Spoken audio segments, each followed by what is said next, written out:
partie de cette émission consacrée à ce qu'on n'a pas assez vu.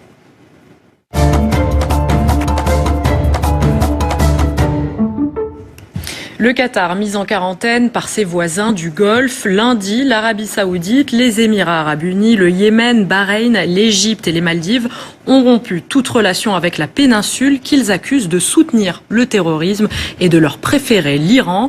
Une décision accompagnée de mesures de rétorsion, fermeture des frontières, fermeture de leur espace aérien à la compagnie Qatar Airways, restrictions sur le déplacement des personnes. Sophia Rousseau. Le Royaume d'Arabie Saoudite a décidé de limiter les relations diplomatiques et consulaires avec le Qatar. Lundi 5 juin, l'Arabie Saoudite décide de rompre ses relations diplomatiques avec le Qatar. Elle l'accuse de soutenir le terrorisme et de leur préférer l'Iran chiite, grand rival du Royaume saoudien sunnite dans la région. Le Royaume du Bahreïn annonce la rupture des relations diplomatiques avec l'État du Qatar pour préserver sa sécurité nationale. Tour à tour, les chaînes de télévision des pays voisins font la même annonce.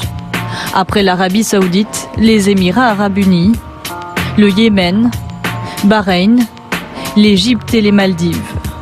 Tous prennent des mesures d'exclusion. Pour les pays frontaliers, fermeture des frontières terrestres et maritimes avec Doha. Suspension des vols de leurs compagnies aériennes en direction de la capitale qatari. Fermeture des espaces aériens à la compagnie Qatar Airways, ainsi que de nombreuses restrictions sur le déplacement de personnes.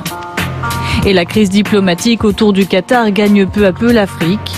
Plusieurs pays du continent prennent position en faveur de Riyad, à l'image du Sénégal ou de la Mauritanie. En 2014 déjà, l'Arabie Saoudite et les Émirats avaient rappelé leurs ambassadeurs au Qatar, reprochant à Doha son soutien aux frères musulmans. Une crise qui avait duré 8 mois. Le 21 mai dernier, Donald Trump choisit l'Arabie Saoudite pour son premier voyage à l'étranger depuis son élection.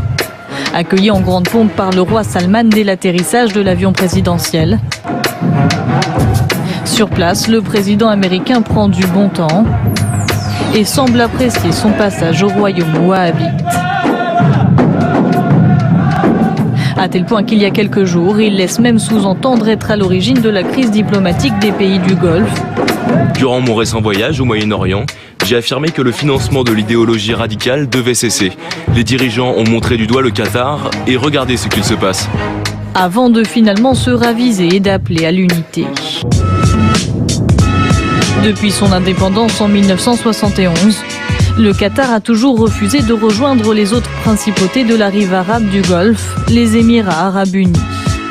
Et depuis cette date, le petit émirat n'a cessé de monter en puissance. Le Qatar est le 4e producteur de gaz naturel du monde après les États-Unis, la Russie et l'Iran. Rachid, première question déjà, est-ce que le Qatar soutient vraiment le terrorisme ? Tous les pays de la région ont un lien, une relation avec l'islamisme qui est un peu compliqué. Je pense qu'aucun pays ne soutient réellement le terrorisme. Après, certains pays arabes, qu'ils soient du Golfe ou plus éloignés, ont une relation à proximité avec l'idée d'islamisme qui n'est pas inexistante. Ce qu'il faut dire dans cette affaire, c'est qu'on a là tous les ingrédients d'une crise diplomatique majeure. Sophia avait raison de rappeler que depuis 1971, depuis son indépendance, ce pays, le Qatar, refuse de rester dans le giron de l'Arabie Saoudite et des autres Émirats. Il joue sur sa richesse, sur sa puissance, et on oublie de dire qu'une de ses principales puissances, c'est sa télévision, c'est Al Jazeera, qui est une télévision qui, étonnamment, parle beaucoup et fait beaucoup d'actualités sur ce qui se passe dans les pays voisins, qui scrute l'actualité politique de l'Arabie Saoudite, du Yémen, des Émirats, et qui oublie assez souvent de regarder ce qui se passe au sein même du Qatar. Donc sa principale arme, elle est là. Sa télévision et ses tentacules sportifs, puisqu'on le sait, notamment avec le rachat du Paris Saint-Germain par les autorités qataries. Le Qatar a trouvé cette méthode assez moderne d'ailleurs pour, disons, se donner un nouveau look. C'est cette espèce d'indépendance qui hérisse les pays du Golfe. Oui, enfin, vous savez, dans ces cas-là, il y a une vraie partie de poker menteur. Parce que franchement, que ce soit l'Iran et l'Arabie Saoudite qui montrent du doigt le Qatar, faut se souvenir de ce que l'Iran a fait dans le passé. Le nombre d'attentats financés, jamais revendiqués comme tels d'ailleurs. L'Arabie Saoudite, d'où est venu monsieur Oussama Ben Laden? C'était un Saoudien. Bon, des choses comme ça, on les oublie assez facilement, puis on se retrouve toujours à un mistigris, en l'occurrence le Qatar, qui n'est pas blanc-bleu, ça c'est incontestable, mais qui n'a en effet jamais signé de communiqué pour soutenir telle ou telle action terroriste, même de communiqué, disons, il passait tout de même les vidéos de revendication, notamment à l'époque d'Al-Qaïda, les vidéos de revendication d'Oussama Ben Laden. Très choquant. On va écouter des réactions sur cette crise, les réactions du député LR Luc Châtel et du premier secrétaire du PS Jean-Christophe Cambadélis. Moi, je trouve plutôt bon pour l'avenir de la région que les grandes puissances, sunnites et chiites, discutent et se rapprochent. Et nous avons toujours milité, nous, pour qu'il y ait un juste équilibre entre les relations qu'il peut y avoir avec l'Arabie Saoudite et ses alliés, en clair, et l'Iran de l'autre. Et nous avons toujours dit qu'il n'y aurait pas de solution géopolitique dans la région sans que l'Iran soit autour de la table. On a plutôt l'impression qu'il s'agit de l'expression de la pression américaine par rapport à l'Iran, jugeant que le Qatar est trop près de l'Iran. Là, derrière tout cela, il y a le combat entre les sunnites et les chiites qui va être à nouveau la grande clé d'explication, voire d'explosion. Notre invité, Georges Malbruno, grand reporter au Figaro, spécialiste du Moyen-Orient et auteur de Nos très chers émirs, nous a rejoint. Bonjour. Bonjour. Georges Malbruno, est-ce qu'on peut dire que cette crise, elle est en partie liée à la visite à Riyad il y a 2 semaines de Donald Trump? Est-ce que ça a été un élément déclencheur? Complètement. Si vous voulez, Donald Trump est allé à Riyad il y a 2 semaines et avec 2 idées, en gros, 2 objectifs. Faire en sorte que les pays du Golfe le suivent dans sa croisade contre l'Iran. Il a appelé à faire front contre l'Iran et contre l'État islamiste. Voilà. Et deuxièmement aussi, c'est d'en finir un peu avec l'islam politique. Or, sur ces 2 fronts, c'est les 2 reproches qui sont faits au Qatar.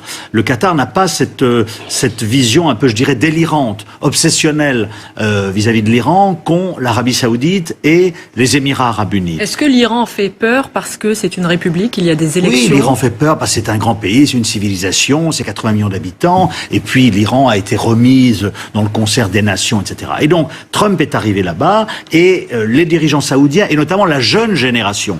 Avant, si vous voulez, il y avait ces querelles entre bédouins. Mais les querelles entre bédouins se réglaient sous la tente, discrètement. Aujourd'hui, vous avez une jeune génération de dirigeants, Mohammed bin Zayed aux Émirats Arabes Unis, et vous avez le fils du roi en Arabie Saoudite, Mohammed bin Salman, qui a 30 ans. Et qui sont très impulsifs, un peu comme notre ami Donald Trump, et qui utilisent des moyens qui ne sont plus des moyens de bédouins, c'est-à-dire le hacking, c'est-à-dire du lobbying aux États-Unis pour discréditer le Qatar, etc., etc. Et donc, voilà. Et vous avez eu, après la visite... Vous pensez qu'ils ont eu des assurances de la part des États-Unis qui sont soutenus d'une façon ou d'une autre? Ce qu'il y a eu, vous avez vu au début, Donald Trump a tweeté en disant « Je soutiens l'Arabie, c'est grâce à moi ». Et Washington a tempéré. Et ils ont tempéré, pourquoi? Parce qu'il y a une équipe du FBI qui a été dépêchée sur place pour analyser ces fameux communiqués là qui auraient été publiés par le cheikh, l'émir du Qatar Tamim, peu après la visite de Donald Trump, où Tamim aurait dit que l'Iran finalement est un grand pays, etc. Ce sont des faux. Le FBI a commencé de divulguer. L'ambassade de France à Doha a révélé aussi que c'était des faux.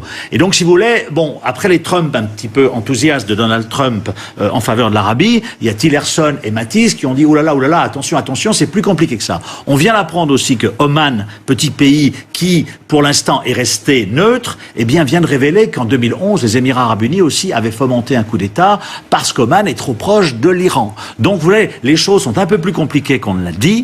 Et on voit bien qu'aujourd'hui, le Qatar résiste. Alors, effectivement, il y a une liste de demandes, d'exigences qui lui ont été présentées.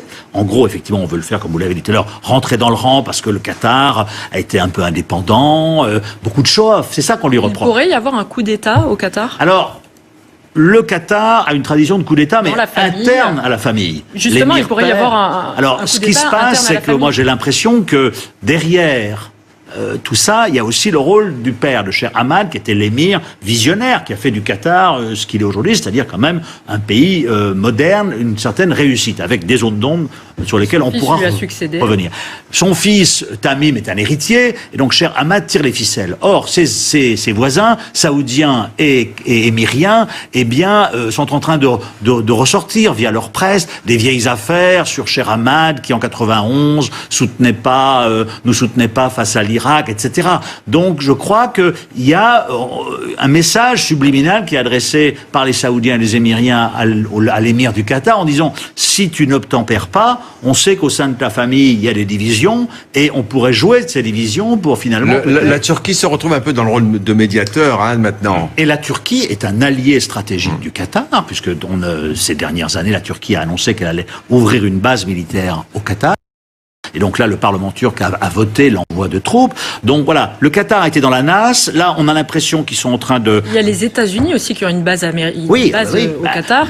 Les attaques contre Daesh... C'est pas un petit peu incohérent, sachant qu'il y a une base américaine... Tout à fait. C'est pour ça que d'ailleurs que le secrétaire d'État à la Défense et Tillerson ont dit attention. Bon. Et quelle est la part réelle de bienveillance du Qatar vis-à-vis des mouvements terroristes? Alors, il y a des financiers privés, non, sur le sol Qatar. Et les États-Unis le savent. Les États-Unis le savent. Nous, on l'a écrit dans notre livre. Il y a au Qatar, en gros, une demi-douzaine de financiers privés du terrorisme. On en a rencontré, cher Abdelaziz Al-Noemi, qui sont inscrits sur des blacklists américaines depuis un certain temps, parce qu'ils ont fourni, Al-Noemi a fourni $200 000 par mois à Al-Qaïda en Irak dans les années 2000, il a fourni Al-Qaïda en Syrie, il a fourni les Shebab. Il y en a comme ça une demi-douzaine.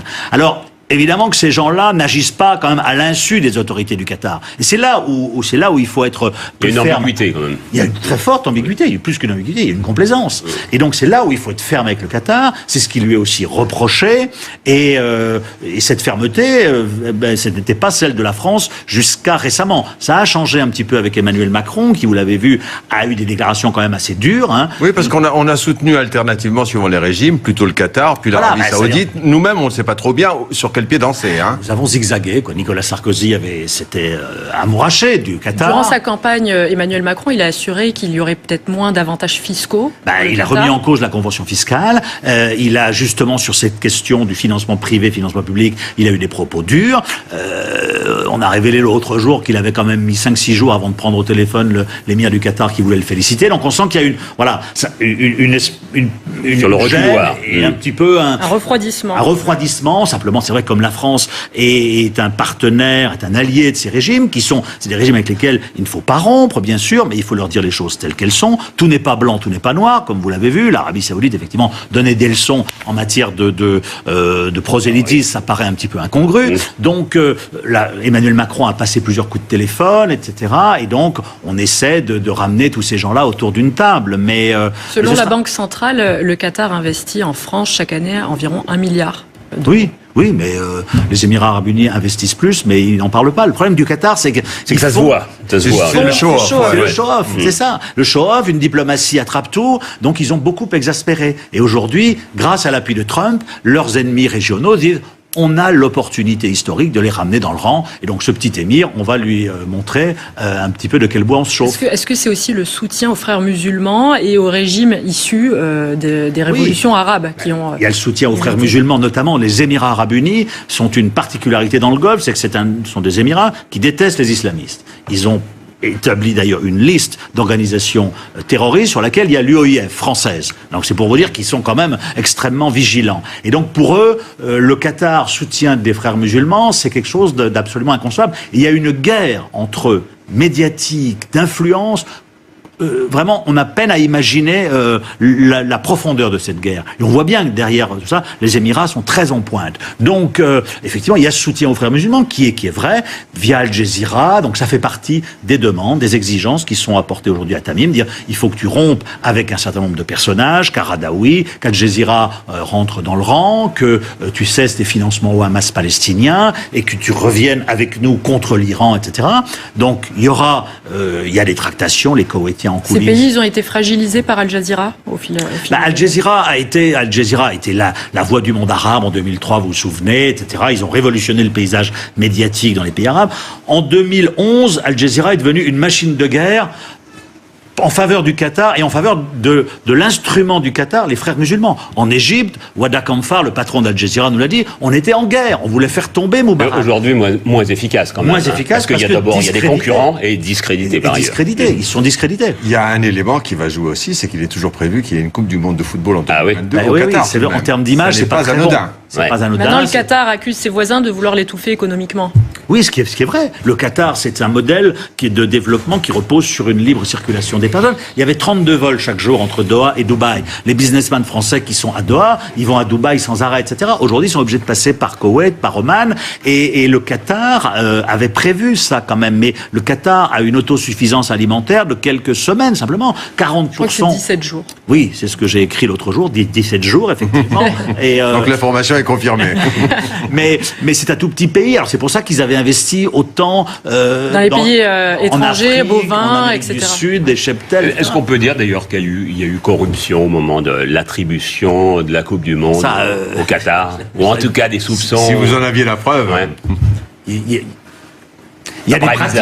Ça paraît bizarre, une Coupe du Monde au Qatar. Oui, ça paraît bizarre, mais moi je n'ai pas de preuves donc sur ce sujet-là. Disons que si vous voulez, dans ces pays-là, le clientélisme est une pratique assez répandue, ou le bol bédouine. Voilà. Bon, une fois qu'on a dit ça, on n'a pas dit grand-chose, hein, donc j'ai pas la preuve que le Qatar a payé. Simplement, pour revenir à cette histoire de Coupe du Monde, si effectivement les ennemis du Qatar, et on les voit aujourd'hui émerger, avaient des preuves, etc., je pense que tôt ou tard, dans la presse britannique peut-être, ces preuves sortiraient. Et c'est là où le Qatar est un petit peu inquiet, parce que d'ailleurs, on l'avait indiqué dans notre livre, le Qatar a souscrit une assurance en cas de non-attribution de la Coupe du Monde. Donc voilà, donc on va voir, mais c'est vrai qu'en termes d'image, c'est pas très bon pour le Qatar, et cette crise risque de durer, parce que là, vraiment, en 2014, il y avait déjà une crise, on lui avait dit, voilà, attention.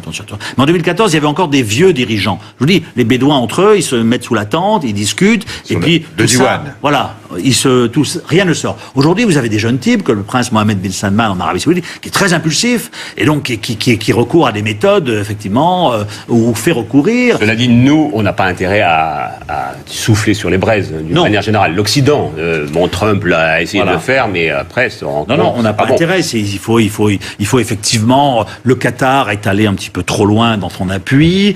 Il faut voir un petit peu ce qui est fondé et ce qui est instrumentalisation. Merci Georges Malburuno. On passe tout de suite au coup de cœur et coup de gueule de la semaine.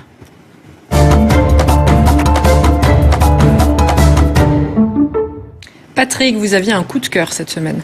Bah oui, c'est en parlant avec Rachid que je me suis aperçu que finalement il était beaucoup plus vieux qu'on le pensait. Lui et moi, et puis Georges et vous, hein, puisque vous avez vu que l'Homo sapiens, finalement, on le croyait datant de 100 000 ans. Et là, c'est plus de deux fois. Et surtout, on le pensait vivant en Afrique de l'Est, Afrique du Sud aussi. Eh ben, il était au Maroc également, et c'est au Maroc qu'on a découvert, en effet, des traces de l'Homo sapiens, qui datent de plus de 300 millions d'années. Rachid. Ça nous rajeunit bien. Ah bah oui. Rachid, vous aviez un coup de gueule. Oui, c'est pour l'État d'Hawaï, qui est le premier qui a décidé de mettre en application les accords de la COP21, qui avaient été signés à Paris, et contre l'avis d'ailleurs de Donald Trump. Et c'est, alors qu'on parle souvent de la Californie, etc., cet archipel qui est un des premiers qui pourrait être concerné par une montée brutale des eaux, qui décide de faire, non pas ce que dit Trump, mais de faire le contraire. Je signale au passage que Hawaï, c'est le lieu de naissance d'Obama. Merci Rachid, merci Patrick, merci Georges Malbruno. On se retrouve la semaine prochaine.